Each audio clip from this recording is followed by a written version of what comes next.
Näyttää siltä, että pienet kynsitulet siellä jo kannussa alkaa olla.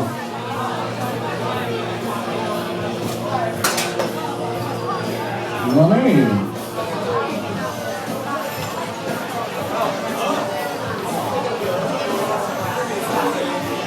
Nyt pyydän tarkkaavaisuutta. Nyt ollaan siinä vaiheessa, mihin äsken pyrittiin hieman nopeampaan tyyliin yleensä, mutta siellä siis kannuissa molemmissa oli vaihto alkoholipaikkansa ja katsokaa.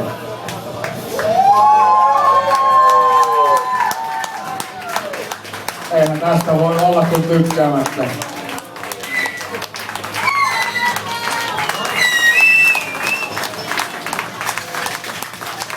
Näin saadaan alkoholipaalana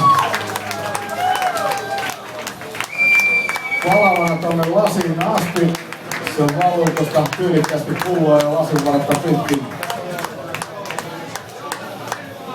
Sitä tätä vähän kannatti odottaakin, ei siinä onhan tämä järkyttävän hienon näköistä touhua. Mutta ehkä joka juoman kohdalla tehdä, vai tehdäänkö Janne?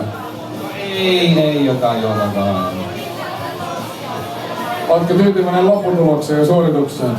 No en oo kovin kylmät raaka-aineet. Hyviä ne on juomat kyllä. Se jää nähtäväksi. Juomathan tästä jahka tuli on sammunut. Saadaan tuonne tuomariston eteen.